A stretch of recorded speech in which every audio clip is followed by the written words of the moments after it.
Hey everyone, Big Pauly back for a brand new video. Back for a little run through of my M Night Shyamalan movies. Just going to go through all of the films that he's directed, talk a little bit about them and say what I feel about them. Yeah, so yeah, let's start.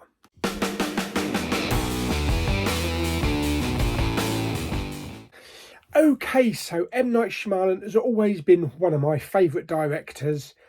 He has his low moments as well as his high moments, but they are something special. Even the ones that a lot of people don't like, that I like, there are things in them that get me emotional and give me that warm, fuzzy feeling. Yes. Now, he did have a couple of films starting out. I believe they were like student type films, but obviously I haven't included those in the collection. So this starts when he hit Hollywood, basically. So we're going to start at the beginning on, of course, The Sixth Sense. Yes, The Sixth Sense, starring Bruce Willis and Haley Joel Osment. Yes, this blew people away, blew me away when it first came out. Story about a little kid that sees dead people, basically. Yeah, and we've got Bruce Willis in there. We've got Toni Collette, who plays Haley Joel Osment's mum. I'm trying to remember who else we've got in there, the cast-wise. Olivia Williams, of course. Music by James Newton Howard, yes. Yeah, so this has some great visuals. It has some choke-up moments. It has great characters, great characterizations and interactivity. The dialogue is great. And of course, you've got that massive explosive finale with the twist. And then after that, M Night Shyamalan was always known as the Twist Man. Yes. And you can't get a bigger twist than that. So we definitely need a 4K on that. So yes, that is a fantastic film. The #1 thriller of all time. I still think it probably holds up as that. I can't say anything other than that, other than it's a fantastic film. A fantastic film. So that is The Sixth Sense. Next up, how do you follow up that? Well, you follow it up with a bit of a comic book tale, yes. Unbreakable, starring Samuel L. Jackson and Bruce Willis. Bruce Willis plays the lone survivor of a train crash. Samuel L. Jackson has got this rare bone disease where his bones easily break, so he has to walk with a stick or use a wheelchair. And he wants to see if there's anybody out there that's the complete opposite of him, as basically a superhero. And seeing as though Bruce Willis's character actually survives this train crash, he believes he's found the polar end, you know, the opposite. So he seeks out to, you know, get to know him and to see if his thinking is true, to see if his visions are true. Yeah, this is a really great film as well. This has got other great cast members in it. Funnily enough, Bruce Willis plays a character called David Dunn, who's actually someone that I work with. Yes, we have a David Dunn. Yes, but Samuel L. Jackson is fantastic. And Bruce Willis, fantastic in this. Again, another classic. Okay, next up. Signs. Yes. Signs is my #1 M Night Shyamalan movie of all time. A lot of people will be like, no, it's got to be Unbreakable or it's got to be Sixth Sense. For me, it's Signs. Probably because I'm a big sci-fi nerd and I like aliens. Yeah. This is about Mel Gibson, Joaquin Phoenix, and a couple of kids. Rory Culkin, I think one of them is. Who live in this big house out in like the crop fields, and they're visited by aliens. They have to barricade themselves in the house and fight off these aliens. And I just love the whole look of it. and the feel of it, the comedy. This film has probably got a lot more comedy in it than any other Shyamalan film when it comes to the kids, and also Joaquin Phoenix as well. Again, it has another great twist on the end, and I love the whole concept with Mel Gibson's character losing faith, and the connection with his past and his wife as well. And we get to see the little snippets of what happened to him in the past. But yeah, and who can forget that revealing scene with the kids that wouldn't get out of the bloody way of the camera. Move, kid, move! Yes, I was not the only one doing that in the cinema. And then we get to see the alien. And I still remember getting chills, hair standing up on end. They still do whenever I see that scene because it is so chilling. Yeah, so M Night Shyamalan's Signs, the best of the lot, in my opinion. Okay, next up we have The Village. Yes, The Village. There's a whole host of people in this. Bryce Dallas Howard. We've got Adrian Brody, Sigourney Weaver. Who have we got? William Hurt, Brendan Gleeson. There's loads of people in this. Again, and another great soundtrack by James Newton Howard. This is about a little community of people that live in this village. It's all very like 1800s, but they're not allowed to go out of the bounds of their village. They're not allowed to wander into the woods. It's hard to talk about without kind of spoiling it, but again, it has another great twist on the end. Oh, I love the twist on this one. This was a great twist. Because I didn't see it coming, and Lulu didn't see it coming either. Bryce Dallas Howard was fantastic. Joaquin Phoenix again, and Adrian Brody. Wow, that was a performance. Adrian Brody was fantastic. Yeah, I definitely need to see this one again. I know this is the start of, for a lot of people, this is the start of M. Night's downfall or his down spiral, but I don't think so. I absolutely love this film, and I just really hope we get a proper Blu-ray or a 4K. Yeah, because this, believe it or not, this is actually the only M. Night directed movie that hasn't had a Blu-ray release.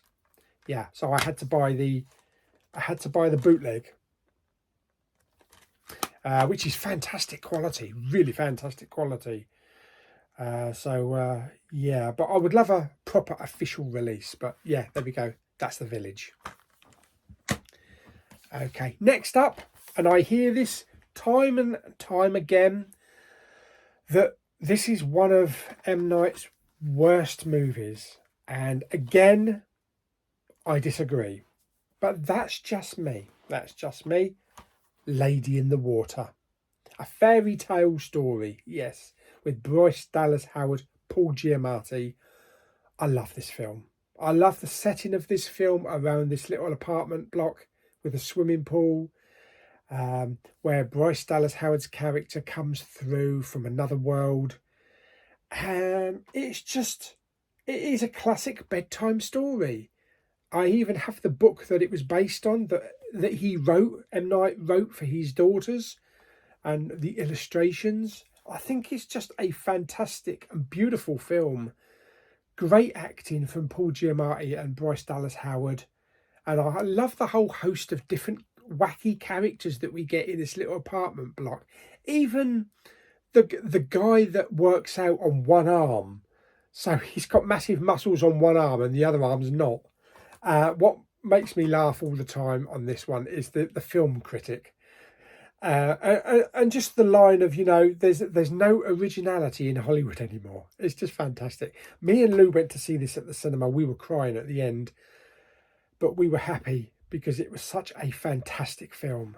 Absolutely love this film. This is an official release, but I would love a 4K. Yes, absolutely brilliant. There we go. That's Lady in the Water. In my view, I think it's a very underrated movie. But we all have our different opinions. Next up, we have The Happening. Yes, I do love the slipcover on that. Fantastic slipcover. Yes, this is Mark Wahlberg. I believe, who else is in it? Zoe Deschanel. John Leguizamo, that's it. Yes. Again, music by James Newton Howard. I have a lot in common. I have a lot in common with this film because my wind is deadly as well. Yes, especially after some baked beans. Yes, this is about this outbreak that's happening and causing people to commit suicide. And they have to basically run away from the wind. It's a bit of a weird synopsis, it's a weird story. In a way it works, but again, there's a lot of comedy in there, especially the bloke with the hot dogs. There's always going on about hot dogs. But I think it could have been played a bit more dramatic, a bit more deadly. Although all those people jumping off the building isn't deadly enough. But I think what lets this down above everything else is Mark Wahlberg's delivery of his lines. It's not good. Mark Wahlberg is a great actor, but for some reason, every bit of dialogue he says in this film is spoken like a question. Is the wind coming? Are we going to outrun it? We better get in the car. It's just weird. It's just weird the way that he delivers his dialogue. And I think that's what lets it down. But other than that, it's still an enjoyable film. Yeah, of course, it's not one of his best, but it's still an enjoyable film, I think. Okay, right. Okay, and now we really do drop down. Yes, now we have The Last Airbender in 3D, but the 3D is good. Yes, this is all about benders. Yes, airbenders and waterbenders. I still remember watching it in the cinema and them talking about benders all the time. There were so many people giggling. Oh, dear me. Yeah, this is based on the anime. I've never seen a single episode of the anime, so I went in watching it just for the film. The visuals are fantastic. The cinematography is great. The clothing, is great. Dev Patel is in it. He's all right. It's just not a good film. I'll say the 3D is really good and probably leave it at that. But it's not going to be one of those ones that I'm just going to grab off the shelf. But if I'm doing an M Night marathon, then I'll probably have to watch it. But it has its moments, but it's very, very bottom barrel. Yeah. Okay. Okay, we're still on a downward spiral, unfortunately, because we've got the Smiths. Yes, we've got Will Smith and Jaden Smith. Yes, this should work for me. This should be fantastic. Spaceships, outer space, crashing, creatures. It should really work. But it was boring. It was very boring. The visuals are good. Jaden Smith wasn't that good. A bit annoying. Will Smith didn't really do much. Again, it's one of the lower end of the Shyamalan catalogue. And both this and Airbender will be the last two films to watch if I wanted to watch a Shyamalan film. But it's not to say I'm not going to watch it again, if I'm doing a watch along with, you know, the entire catalogue, I'm going to have to watch it. But I might just feel out of the blue just one day just to pick it up and put it on and see if it really is as bad as I remember it. Oh dear me, yes. Okay. Next up, we have one that kind of redeemed him a bit. Yeah, this was a really good film. This was a really good film. This is The Visit. Yeah, I've only ever seen it once though, so I should really watch it again. And it does say Shyamalan's best film in years. This is about, I think this is about a couple of kids, or a kid that goes to stay with his grandparents, and all is not as it appears. Yeah, like I say, I've only seen it once, but it is a film I really do need to watch again. But it was the start of Shyamalan's revival. Yeah. There was another great film I thought was really good, Devil, about the one in the lift shaft. But it wasn't directed by Shyamalan, but it was the story from him. But The Visit, yeah, it's the start of things have started to look up. Yeah, look brighter and rosy. Okay, so next up we have Split. Yes, this is a good film, a really good film. James McAvoy has multiple personalities. We also have, what's her name? Anya Taylor-Joy. Yes. Yeah, 23 personalities. Fantastic. And he was brilliant. Absolutely brilliant at all of these personalities. He basically kidnaps a load of girls. Hang on a minute, see if I can do that.